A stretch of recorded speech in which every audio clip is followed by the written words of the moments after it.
Coming from where I'm sitting now, I'm not doing no more wifey shit. All right? You're getting the bare minimum. You're getting the bare minimum.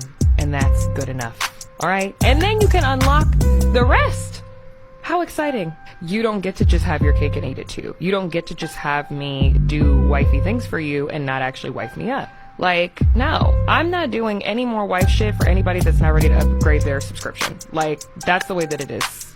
You either pay extra or you get the basic service. All right? All right, this is Kamie Crawford, supposedly a news personality based out of Los Angeles, CEO of Facial Expressions at MTV Catfish. And I gotta admit, I never heard of this bitch.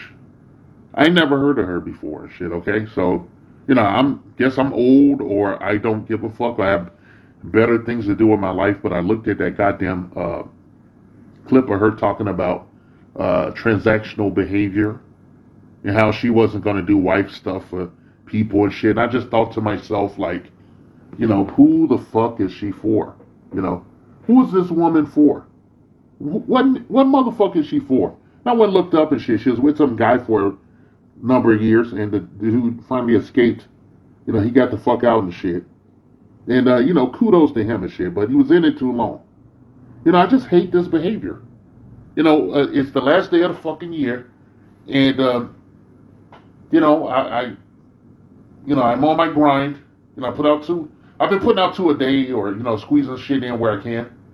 And, I just saw this clip and I decided to comment on this shit because she's an exotical and shit, from, outward appearance and shit. She has the figure and everything. But I hate that attitude. I can't take that fucking attitude no more on no woman of any fucking color or wherever the fuck they came from. I just don't get it. Who the fuck is this woman for? Who could tolerate this? Yeah, she looks a certain way and shit, but like, who was she really for? What kind of motherfucker can sit up and look at her every day, listen to her talk, watch her get up in the morning and go about her shit, with that stank ass attitude, and then she come back and make your life miserable, and then you got to do the shit all over again. You got to rewind the shit all over again. I just say fuck it. No, 2023 is coming, man. I'm telling you, bros, you need to put that pirate flag up and shit instead of a skull and crossbones. There's gonna be a middle finger on that shit. Okay, if you rocking with me, if you save yourself variety. I say fuck it, man. Suffer no fools.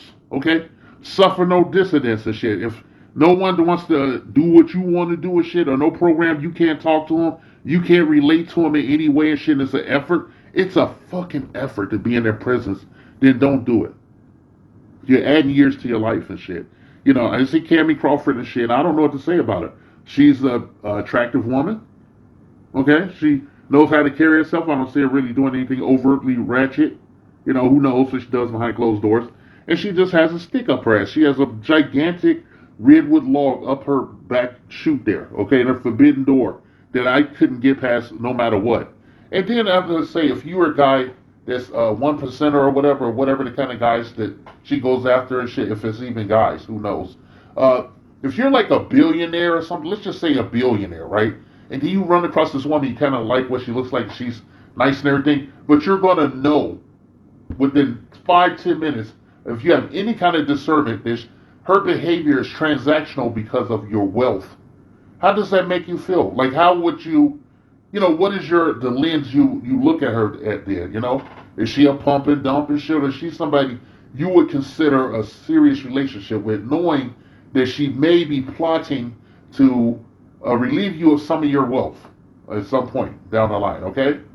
Now, I don't know the deal of why the other guy escaped from her or infidelity. If he cheated, I would understand because she's hard as a brick.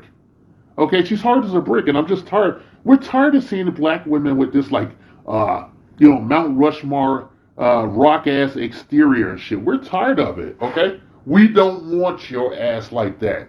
Okay, I don't want a transactional human being and shit who I have to put a quarter in the back of their neck and shit to get the bitch to act like, act right and shit. Okay. And yeah, I do want to be in charge of my shit. I don't want you telling me a goddamn thing about what you think a man is, because you would never know unless you're a trans woman. All right? I just want to know, who the fuck is she for? Who wants this? Okay, get beyond her fucking appearance and her, her peace sleeve or whatever, and just tell me, man, would you want to be involved with her for a long term? Would you want to be? Who is she for? I want to ask her. I'm saying, who the fuck do you think you are? Who do you think you are, shit? Okay, you've given up your humanity and shit. You've given up your humanity and shit. You're basically a transformer and shit. You transform instead of a car or airplane and shit. You transform into an ATM machine. Okay, that's what happens to you if you date this woman. All right, that's what happened. This shit. And I want to be clear about, like, sometimes you see me using the image of a arcade machine with the woman on the side and shit. That's what I think of women nowadays who have this transactional behavior. That's what it's like dealing with them, putting a quarter in and playing the game. Fuck the game. This message has been paid for by the Dusties. Yes, the niggas you love to hate.